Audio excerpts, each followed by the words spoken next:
Now on Money Talk 1010 AM, it's the Morgan Streetman Show. Morgan and Roxanne Wilder are discussing everything from world, national, and local issues to information from the unknown. And since Morgan's an attorney, there'll probably be a little something from the law. Now, here are Morgan Streetman and Roxanne Wilder. Well, Morgan Streetman already got a warm-up with the Sarge and with you, Pat George, so you're raring to go now. Yeah, and I got all kinds of screens going today. I got my iPad, I got the computer on here, I got the phone on. I feel like I got a lot of stuff to look at during the show, if I should want to do so. But we do have a lot of interesting stories to cover for you today. One of them is one that we've talked about before on the show, and I have to do a little bit of I'm surprised to see him getting indicted for this now. The end of the tale has yet to be written. You know, the indictment is just the beginning of the story. But that's Jussie Smollett, or Schmollett, maybe is what we should call him.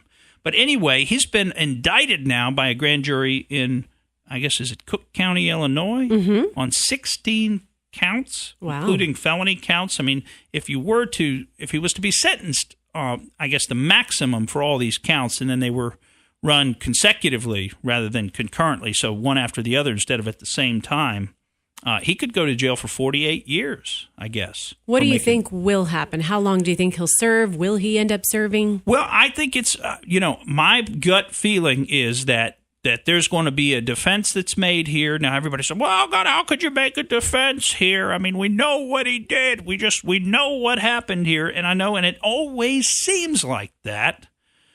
But he's got Mark Garagos, and I heard Mark Garagos on TV the other day talking about, various things. And he's right. I mean, we do owe the same presumption of innocence that we're expecting folks to give to Brett Kavanaugh and other people in this country that we think deserve a presumption of innocence. At this point, we do owe Jussie Smollett the presumption of innocence and let the process take its course.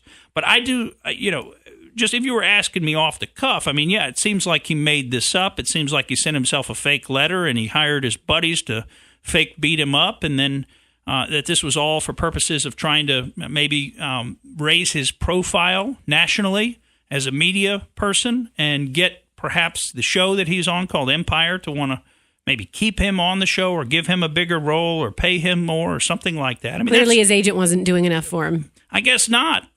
This is what you call a cry for help, folks. But in any event, I mean, it seems like, based on everything that we've seen and the way that this came about, it seems like he made this up and filed false police reports. But the truth of the matter is that all we've done is see media reports on it. We've seen some photographs. We've heard characterizations of photographs and other things and evidence, but we haven't interviewed people. We haven't looked at the evidence itself. And according to Mark Garagos, apparently neither have the police. Now, I find that a little bit hard to believe, but some of the statements that he was making was that essentially that the police in this matter have come out publicly and slandered Jussie Smollett. In other words, said things, characterized evidence that nobody has.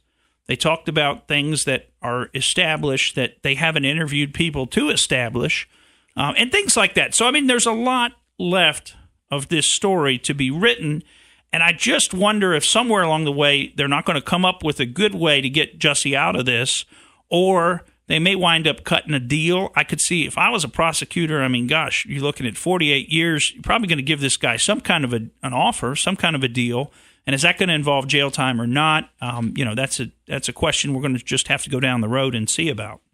I would also, do you remember when the police chief came out and said that Jussie Smollett did indeed do this because, like, he even talked about his motive. Yeah, right. I thought that was a little unique because that even seems like a subjective motive. Sure. I mean, was that really what's in his heart? What do you have text messages that prove that? Text messages don't always indicate the absolute truth if you were reading them out of context. So I thought that was interesting that he went ahead and said, this is why he did it. Not only he did it, but this is why he did it. And so early in the investigation. Yes. Right. And I think that's the exact point that Mark Garagos was making. I appreciate you kind of reminded me of some of it there, but that's exactly right. The police chief came out and talked about his motives, and Garagos was saying, look, they haven't interviewed anybody who would have been in a position to know his motives. So, you do have to wonder, and we have got to stop this rush to judgment nature that we've gotten into with our news stories and criminal charges and things like that. We seem to want to know the first moment we hear about the story, how everything works out, who's right, who's wrong, and what the end of the story is. And, I don't have the quote pulled up right here to read it properly, but I do know the Bible tells us a little something that's instructive in this, which is, a lot of times when you hear only one side of the story, when you hear the first person who tells you the side of the story, it sounds like they're right. Mm-hmm. And you would just think absolutely they're in the right and they should win in this dispute.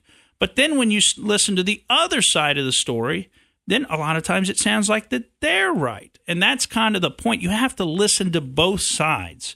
You can't just listen to one side of the story and make a judgment call and then believe that you're right when you haven't even considered what does the other side have to say about this. In the law, a lot of times we say, no matter how thin the pancake is, it's always got two sides to it. And it's the same thing with stories, when you're talking about disputes. No matter how thin it is, there's still going to be that other side's going to have something to say. They're going to have a position. It's going to make sense, maybe only to them, but it makes sense to them. And it's important, and you have to acknowledge that, and you have to realize that. So, this is a story that's going to continue to be in the news. We're going to have plenty more to cover on this for you as time goes on. And I see you're pulling up Face the Nation. You get ready for the upcoming story, Pat George. I see what you're doing. What? No, I didn't see your paperwork. But you were talking about two sides of a pancake. There's always two sides of a pancake, and it sounded like that politician that was on Face the Nation yesterday. I'm trying to remember his name. Okay. He's the older politician. He's got all of these, little isms that he uses. He used one of those? He used like two or three of them. I just love listening to him. I've got to find out who that was yesterday. Pull that up for us. I've got to do that. I must have missed it is that. National Pancake Day tomorrow, so you guys it is. Wow. On point with your reference, yes. But you know what today is? National Napping Day. Mm-hmm. Is it really? Sign me up for that one. And the one day that I want to take a nap now, and I can't. Yeah, no. I would love to take a nap today. I'm very tired. I tell you, this daylight saving stuff. I mean, I don't want to get you started, Roxanne. Don't get me started. You saw me come in here with a happy face. I'm just putting the negativity behind me. Gets easier every day. Oh, me. Well, let's switch to our local interest story. And this is one that, it's one that really was not front and center in my mind. And it's not coming off the front page of the news or anything like that. But, I was educated about this situation last week. I was, honored and fortunate to be able to attend a luncheon with Justin Pearson, who's the Florida head of a group called the Institute for Justice, which is a libertarian public interest law firm that represents people essentially against the government, and usually in context where there's been some type of government overreach. So, for example, they've represented people like the convenience store owner in North Carolina, and I can't remember his name, but because of the nature of his business, he was constantly making deposits to the bank that were slightly under the limits, and they actually seized all of his funds, which he had amassed a total, retained funds of about $100,000 in his bank account. And they seized that because they said he was structuring his deposits. In other words, he was keeping his deposits right under the $10,000 level to avoid IRS reporting, when in fact that wasn't at all what he was doing. He was simply depositing the money that he had from his store, and it just happened to always be slightly under $10,000. So, they took his money, and they basically said, no, we're going to keep it. Now it's your job to go spend $100,000, $200,000, $300,000 to hire a lawyer to try to get your $100,000 in money back. And nobody can afford to do that. So thank goodness that there's something like the Institute for Justice out there. And they represented him. And guess what? They got his money back. But the whole reason for me telling you about the Institute for Justice is Justin Pearson brought something to my attention last week. And it has to do with our state of Florida right here. And it's something I think you ought to know about. And that is, and it's a very racist artifact in our state law. And that is that hair braiding requires a license, but only if you're doing African hair braiding. Can you believe that, Pat George? Why? You have to have a cosmetology license. There's that. no good reason for it. They don't even teach you how to do hair braiding in cosmetology school. You don't need to go to school to do hair braiding. Are you kidding me? But that is the law. To do African hair braiding in the state of Florida, you have to have a cosmetology license. Do you know what you need to do Caucasian hair braiding? Nothing. You know why? And this is really pretty sad. But I guess they had this law in place, and then Walt Disney went and got an exemption because they wanted to do hair braiding at Disney World, at the parks. So he got an exemption for Caucasian. I guess at that time must have been either mostly or only Caucasians going to Disney World. I mean, I don't know. I wasn't around at that time, but and got the exemption. But, I mean, what a racist situation that we've got ensconced in our state law right now. Now, this goes against the whole idea of occupational licensing, which we have 380 different occupational licenses in our state. We're one of the heaviest in terms of regulating occupational licenses of all of the states. Well, we're going to cover a little bit more on that when we come back, and then we've got a lot more to tell you about some of the news in the world. And welcome back to the Morgan Streetman Show. Boy, we've got a barn burner for you today. We were just going over all the stuff we've got to cover, and I don't know that we're going to end up getting through it all, but we're sure going to give it a good college try for you here in our listening audience. And by the way, if you want to get on the horn with us, the number to call is 888-404-1010. And while we haven't gotten a lot of callers lately, we are always open to your calls and your comments or questions that you might have about any of the stories that we're talking about. So do feel free to get on the horn with us. But, you know, one of the things I wanted to cover, you had to check 60 Minutes last night just to see if Andrew McCabe would be guest hosting it this week. You know, he's been on 2 weeks in a row. Mm-hmm. And while they didn't have him on 60 Minutes, CBS dutifully had him on another program for now the third week in a row, and that was Face the Nation. He's producing some of their content on a regular basis. Apparently so. I guess he's a regular. So, and one of the things that he talked about was his response to the Manafort sentencing, which Paul Manafort, as we know, got sentenced to 48 months in prison, so 4 years. He's 70 years old. He's going to be 74 or maybe 73 when he gets out, if he gets out 85% time served. But, you know, and of course, he's still yet to be sentenced by another court in which he's got charges and guilty pleas pending. So, but during this broadcast, it was kind of discussed with Andrew McCabe, and he was suggesting that he thought that he more than suggesting, because he said he was shocked. I'm shocked that gambling in this establishment. Now, he was shocked at the sentence. He thought it was way too light on Manafort for what that man did. He ought to die in jail, is essentially what Andrew McCabe thinks. And then I just thought it was interesting because this is supposed to be a law enforcement guy, right? And remember, Manafort pleaded guilty to things like not reporting things properly on his taxes, not registering as a foreign agent, lobbyist, that kind of thing. He didn't plead guilty to conspiring with Russia to undermine our elections or being an agent of the Russian government or anything like that. And, folks, don't you think if there was even a scintilla of evidence of any of that type of activity that he would have been charged with that? I mean, that's what the Mueller investigation was looking for. New word I just learned. What's that? Scintilla. Scintilla. So, you know, if they found Did you know that one, Pat George? No. I'm sorry, guys. I wish I could go back and even a small amount of evidence. A small amount of evidence. You know, then we would have heard about it because that was the whole point of the investigation, right? Was Russian collusion. That's what it was supposed to be trying to find. And if they'd found any of that, we'd have known, but they didn't. And so that's the point. So even though we've had this 2-year investigation, plus the FBI did its own investigations, and so on and so forth, here's what Andrew McCabe has to say about it. Now, he was asked about this exact issue, about the fact that Paul Manafort was charged in relation to financial crimes. And the question was asked to Andrew McCabe, quote, do you believe that he was a Russian asset? So do you believe Paul Manafort was a Russian asset? And here's what Andrew McCabe said, and I'm quoting now. I don't know the answer to that.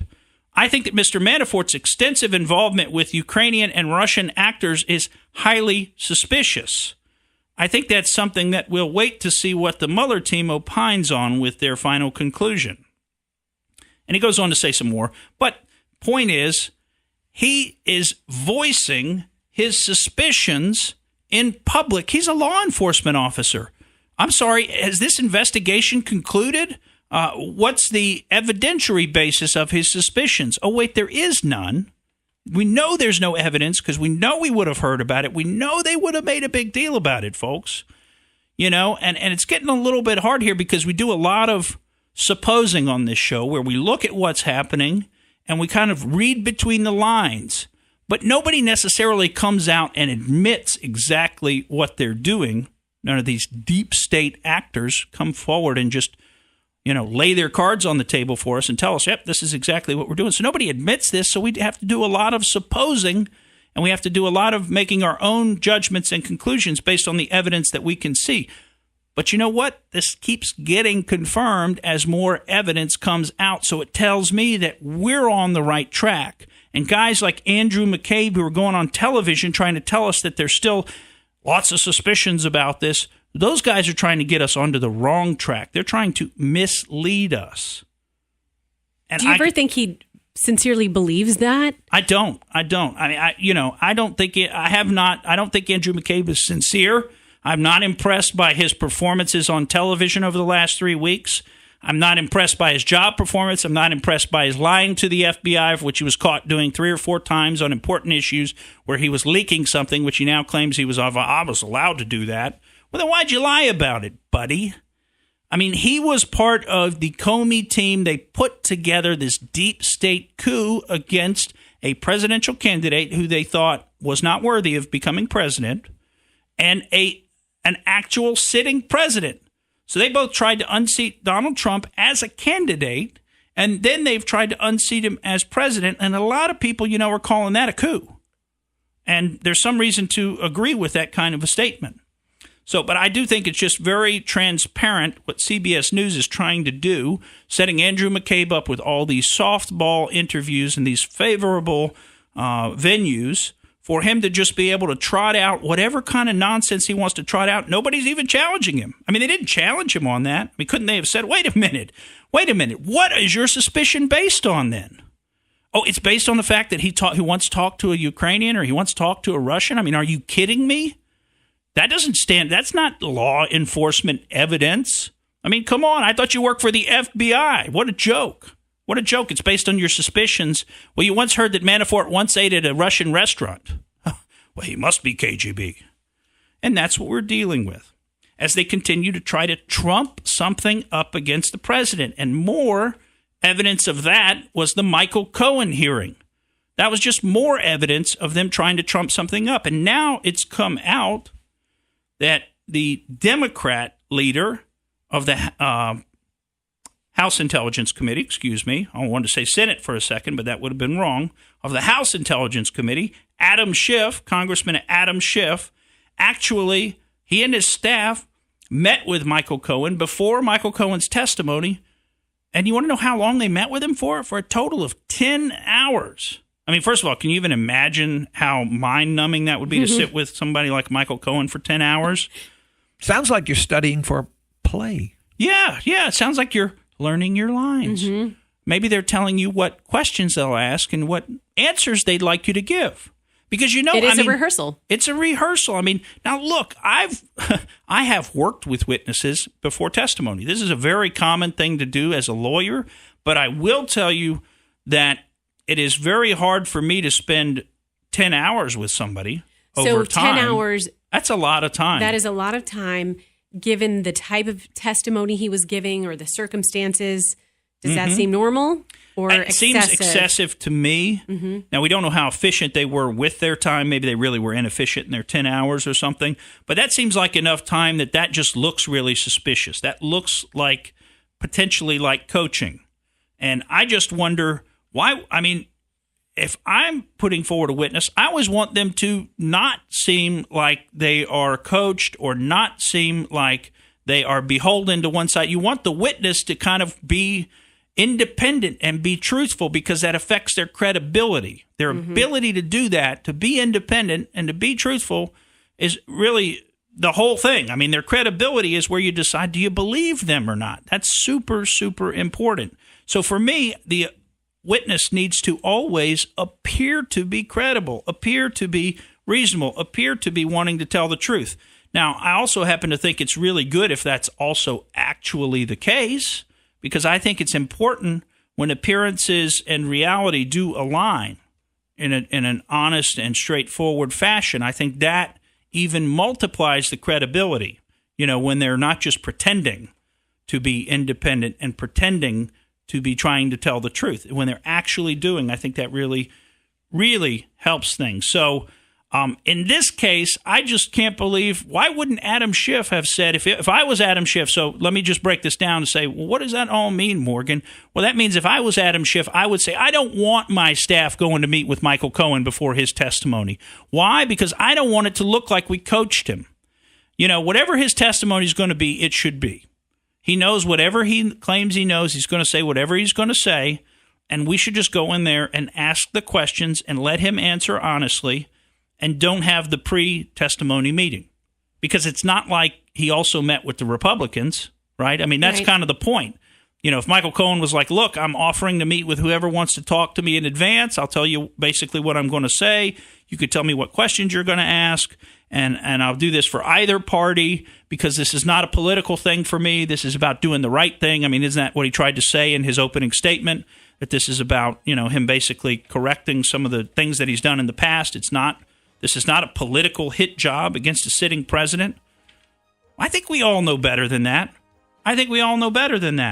And, before we go to break here, I just want to remind you of the most important thing that Michael Cohen said in the entire Russia testimony. And, folks, this was the president's personal lawyer. If anybody knew about any Russian collusion, it would have been him. Now, what does he have to say? Questions have been raised about whether I know of direct evidence that Mr. Trump or his campaign colluded with Russia.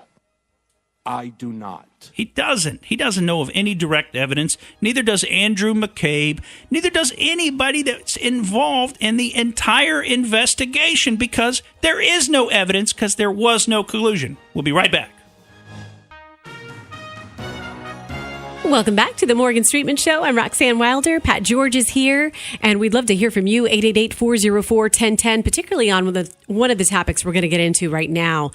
Before we get into one, I know a lot of people are going to want to weigh in on, have an opinion about little news and notes related to Doug Collins that you want to share. Well, yeah, there's something, here's when we were talking earlier. This is one of the things I was referring to when I was talking about how we've made suppositions about certain evidence based on, a lot of what I would say is circumstantial evidence. But you know how the deep state has been operating here?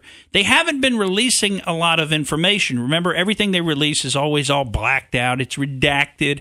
And they always say, oh, that's national security, or that's an ongoing investigation, and that's why we can't reveal that to you folks. Well, we've got a perfect example of this. One, Bruce Orr's closed door. Sorry, there's a little bit of a rhyme there. Bruce Orr's closed-door testimony has now been released by Republican representative from Georgia, Doug Collins. And in that testimony, Bruce Orr testifies that, yes, he did receive the dossier materials from his wife, and, yes, he did give it to Peter Strzok and Lisa Page in September of 2016. Okay, so now we have the testimony confirming what we thought we already knew, which is that Bruce Orr was one of the conduits for this dossier, and it came through his wife, who, by the way, was making money for this work, putting together dossier. And do you think that maybe she was chosen because of the special access that her husband had as the number 4 person at the Justice Department? I mean, would that be a good person to hire if you wanted to get your report just slipped right to management? Not going through any kind of a normal process, but I want you to just hand this right to the decision maker. So maybe we're getting a 2-for-1 there. Maybe you buy Nellie Orr and you get Bruce thrown in for free. I mean, is that what happened? I mean, that's surely what it sounds like. But what I wanted to point out was Doug Collins released this closed-door testimony where, the Republicans like Trey Gowdy and others got to ask Bruce Orr a lot of questions.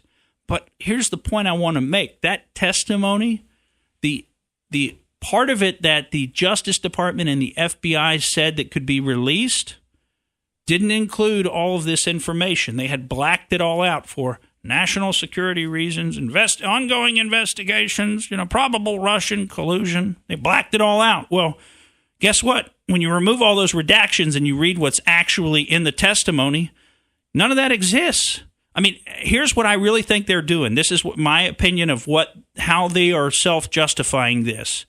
They're saying that it is a national security interest of the United States to have faith in our institutions. They've all convinced themselves that that is equivalent to a national security interest. So therefore, any kind of report or any information which might undermine people's faith in the institutions, and by the way, given how they've been behaving over the past several years, there's plenty of examples of that floating around. So any information that might undermine the faith in those institutions, even though maybe the faith in those institutions should be undermined, and maybe the institution's own conduct are the ones causing it, but they're going to say we can't release that information because that would undermine the American public's faith in the system, and that is a national security interest. So I think, and I might be off base here, but I think that's how they're self-justifying these redactions and withholding this type of information. Okay? But look, can't we all see through that? What's really going on here is they're trying to cover their own tails. They know what they did is wrong. They know it's against the law. They know exactly what they did, and they're trying to cover it up. They're trying to keep you and me from being able to figure it out. And if we can figure it out, it's only when somebody like a Representative Doug Collins gets so frustrated with the runaround that he's been getting from DOJ that he goes onto the House floor, because you can't be sued for something that you do. It's a legislative privilege. You can do or say basically anything on the floor of the Congress. So he goes on the House floor to release this testimony because he knows he can't get in trouble for doing it that way. But he wants us to see the stuff that's being withheld doesn't actually have to do with national security. So, hello, folks, the Justice Department and the FBI, they're lying to us. I mean, that's pretty sad. It's pretty sad to have to, but what else can we conclude? I mean, what else does the evidence teach us than that they're misleading us about what they're trying to cover up and why? And so I think that's pretty sad. But folks, I think we're on the right track here. Hopefully you agree with us. We're trying to get to the bottom of some of this stuff. Our suppositions are proved right when some of the actual evidence comes out. So that's why when we make a supposition like there's no evidence of Russian collusion, because Michael Cohen doesn't know about it, because Andrew McCabe doesn't have any specific examples. Nobody knows of any actual evidence, and no evidence has come out. Do we actually know exactly what the Mueller report is going to say? No. But you show me any piece of evidence of Russian collusion, and nobody to date can even show one. So I'm sorry if I'm going out on a limb here, but that's why we keep saying here there's no Russian collusion.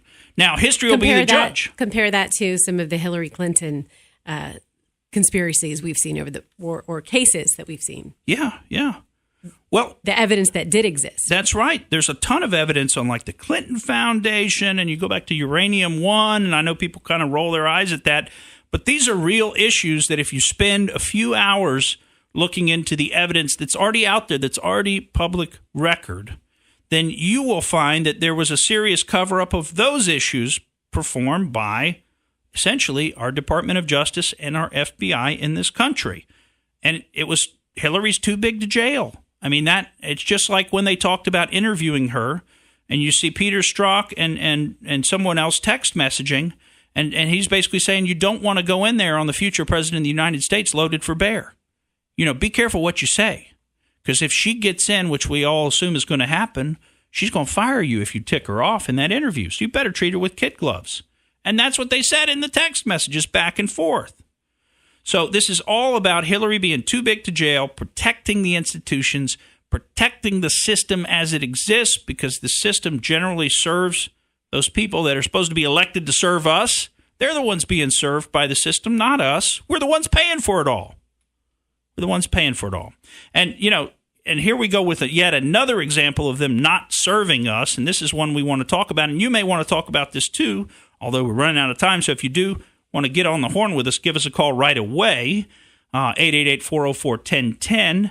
But I don't know if you heard about this. You probably did, but the U.S. House of Representatives has actually voted and it's something called, and I think you'll love this, those of us who are Floridians, which should be all of us.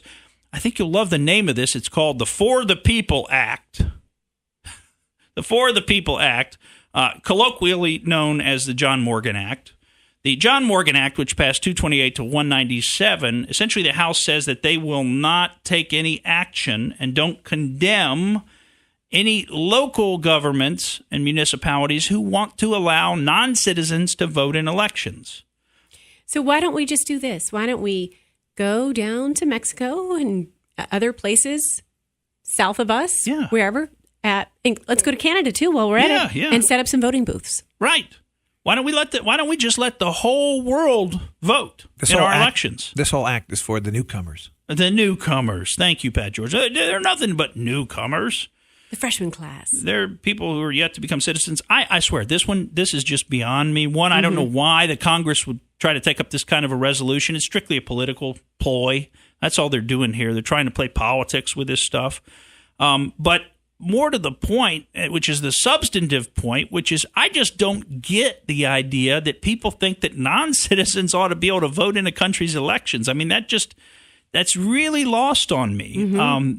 Citizenship is kind of the currency of the realm. That's how you determine which country you're throwing in with, right? And it's usually determined by where you're born. But if you happen to have the wherewithal to move around in the world, you can change your citizenship. Now, sometimes it's more of a process than others. Some places are open to you and others are not, etc. But within reason, you can change your citizenship and your loyalty around. But you have to commit to one or more countries. I mean, in general, I think 2 is the most that you're allowed to be citizens of. I know at least in the U.S., you can only have one other citizenship country, and then it's limited to a certain number of countries that we've said you can have dual citizenship with. Not all countries. I can't have dual citizenship with the U.S. and Pakistan, for example. But this idea that you can go into another country, a country where you are not a citizen, even if you live there, and then participate in the voting process, I mean, honestly, the gall of people, really the gall of wanting to do that. I mean, I cannot imagine. Look, if I decided to move to Mexico or something and I didn't get citizenship down there and I somehow was able to get, permanent residency or semi-permanent residency, and they didn't want to let me vote, I would feel that was perfectly appropriate.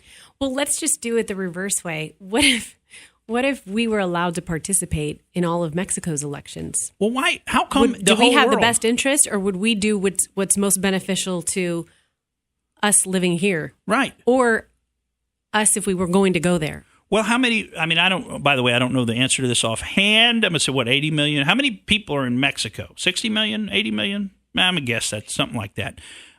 Okay, so we got more people in the U.S. How about we just say that? There's more people in the United States than there are in Mexico.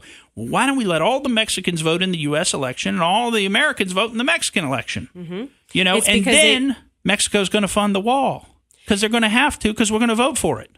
Exactly. And why don't we, 129.2 million. Wow, there's more Mexicans than I thought there were, Pat George. Well, in any event, point is, why don't we just open up every vote in the entire world to everybody else? And that's what, of course, it would never flow the other direction. We wouldn't be voting for other countries, but that's what people want to brainwash the world with believing that we all have the best interest of one another. That's globalism. Right. Well, and it never flows it never flows our direction, right? I mean, that's what we're talking about here. We can't move to Mexico. We can't move to Europe. Those countries are not interested in us immigrating there. But we are told that we have to allow anyone who wants to break our laws and come here any which way they might get here. We have to allow them to come here and be an integral part of our society. In other words, we're not even allowed to enforce our own laws. That all these other countries, they enforce their own laws. Like I said, you and I, we can't just move to Germany. I mean, we would need to get an immigration visa. But now if you're from certain countries that the EU has selected and said they want to bring some of these folks from those countries to Europe, and by the way, it's pretty patronizing the reason they're doing that. They're doing that because they feel that those people haven't had the same opportunities to enjoy the wonderful European lifestyle, and so they're going to kind of bestow upon a lucky number of them the joy and benefit of coming to live in a European country. I mean, when you really think about it, that's pretty arrogant. That's a pretty arrogant way to think about these people from other countries. But a lot of North Africans and stuff, that's who they've selected that they want to bring to Germany. Those are the newcomers that Germany wants. But folks like you and me, regular folks here from America, we're not welcome. We're not the kind of newcomers that Germany wants moving in. So you just need to think about that. It always flows in the opposite direction, and it doesn't ever seem to benefit those of us that are here in this country. We're going to talk about giants when we come back. Welcome back to the Morgan Streetman Show. It's time to go out there, and this out there is going to be a lot of fun because it's going to be sort of a nostalgic trip out there. This may have been the first out there you've ever done, Morgan Streetman. You know, I didn't go back and check, but I think you might be right. This could be the very first out there that we ever did, because I know it's been over 3 years since we've talked about giants. Were we tiptoeing out there, and now we're just going full force out there? No, you were getting into it then, too. We've got our big feet just slapping around now. We're running right in there. And I tell you, I love the story of giants because I think it's like the forgotten history of our world to a degree. Mm-hmm. In other words, you know, we all grew up thinking that giants were mythological creatures, that they never really existed on this planet, certainly don't exist anymore. But, of course, we're really the last, say, 100 years, the 20th century of the world in America is really the first place that was ever the predominant way of thinking about giants as mythology. See, in almost all prior instances and throughout most of history, giants were actually believed to be part of the world. They were believed to exist or to have existed in the past at different times and in different places. And the cultures of the world are just replete with stories of giants. I mean, we've covered some of them here, like the Navajo shoe game song, you know, and basically that involves all the animals playing this game with a ball and the shoes, and basically one of the animals that's sung about in the song is the giant. The giant. So, I mean, the Navajo were talking about giants. And Pat George, you just pulled up Genesis 6:4, you know, which talks about the Nephilim. The Nephilim were on the earth in those days, and also after that, when the sons of God came into the daughters of men, and they bore children to them. The same were the mighty men that were of old, the men of renown. And that, of course, is one of the mentions in the Bible of giants. I mean, we have others. We've got one that's very specific about a giant named Goliath. Remember him? And he was maybe 9.5 or 10 feet tall or so, given the measurements, which I think was 6 cubits in a span, was the height of Goliath. So that'd be like 9.5 feet to 10 feet tall. So that's pretty huge.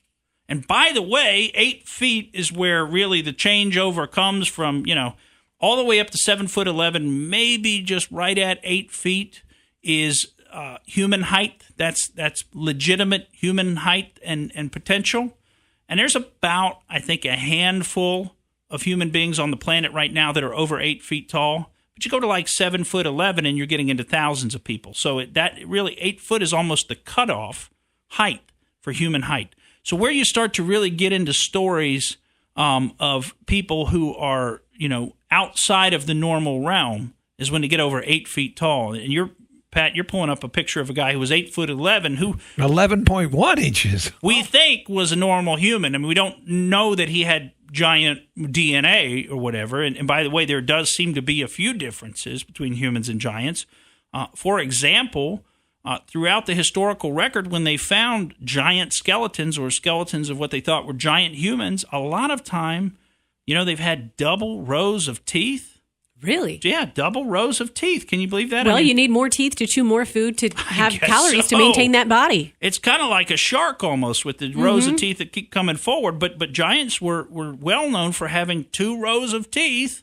Interesting. And the teeth apparently are perfectly preserved, even though they may have been, you know, essentially fossilized. Boy, you Google giant and some strange things are coming up in here, Pat George, so just be careful. Pat George is having fun on the screen right now, Well, there's folks. Andre the Giant. Oh, yeah, what a great giant he was. They normally don't live that long, though, do they? Well, okay, now here's the differential, though. You're talking about humans with gigantism, like Andre the Giant, who have a condition that causes their body, like Andre the Giant, to continue to produce growth hormone. And he, you know, it's gigantism. And that's not the kind of giants that we're talking about. We're talking about giants that are not human. They may look human and they may have similar characteristics to the human species, but these are different. These are different because they are so much taller that doesn't fall within the human species, genetic capability to be that tall. And one of the folks who kind of brought giants into popular culture in more recent times, and now we're going to have to go back only about 499 years now, but in more recent times was Ferdinand Magellan. And you know that I think it was like mid-March, so just almost exactly 499 years ago, in the year 1520, Ferdinand Magellan was sailing around the world, and he stopped in a place that we now call South America, and we call Patagonia. And one of the things that they saw there, they saw people, supposedly, who were twice as tall as they were. What they said was twice as tall as a normal man. And in fact, that's even where the name Patagonia comes from. Patagon means large foot. So they actually named this part of what we now call South America after the race of giants that they met there, that they saw there. And there are drawings of them and things like that. And they came back to Europe. They continued their journey around the world. And they came back to Europe with all these wonderful stories. And actually, it was like, and I'll try to think of a good equivalent, but it was like the viral video of its day, okay? In 1500s Europe, in mid-1500s Europe, the drawings and the idea that there were giants in the New World was extremely fascinating to people. They were just transfixed by the idea of it. And, of course, they came from a belief system where they believed that there were giants in the past that were around, that interacted with humanity and things like that, and that we've kind of essentially killed them off over time. And by the way, that's what history tells us has happened, is that these giants were actually killed off. I mean, like the giants that were told in the Bible were in the Promised Land. When the Israelites came into the Promised Land and they sent some spies in there, and they said that we were like grasshoppers in their sight. So those could have been giants maybe as tall as 36 to 60 feet. And, I mean, you did a funny face Those were called there. dinosaurs. Yeah, I mean, now we're talking huge giants. I mean, this is not Goliath size, 10 feet tall, which, by the way, would be just huge. If we had a 10-foot tall person in here, you would be amazed at how much taller 10 feet is than we are. But now when you get up to like 36 or 60 feet, I mean, you're talking about you don't even come up past their ankle. Okay, you're standing up tall, straight as you are, 6 foot tall, and you're not passing their ankle. That's a different world now. That's a different kind of creature. That's a creature. Okay, now you're talking about, when you pointed back to the Genesis story, and you're talking about angels having children with human women and then becoming these monsters like we hear about in Greek mythology, the Titans, these monstrous creatures, giants. Now maybe you're talking about that. You could be talking some language there, Pat George, on that one. But anyway, I just find it completely fascinating that we as a culture, I mean, if I ever tell people about this out and about, they roll their eyes at me. If I start to say, hey, do you know that there were giants in history? By the way, Pat George, I am a fascinating dinner conversation partner. And, yes, you are. I have lots of friends that enjoy lunch with you. You take cocktail party conversation to a new level, Morgan. That's right. If you want to really mix it up at your next cocktail party, I'm available, folks. I'm available. I'll come right down and start talking about giants. Cocktail partistry. That's right. That's right. Well, thanks for joining us. We'll be back next week, folks. I'm Morgan Streetman, and that's the way I see it. Thank you for listening to the Morgan Streetman Show. We hope you enjoyed what you heard, and if you did, please click like and subscribe to help us out. And don't forget to exercise your brain at least once a week.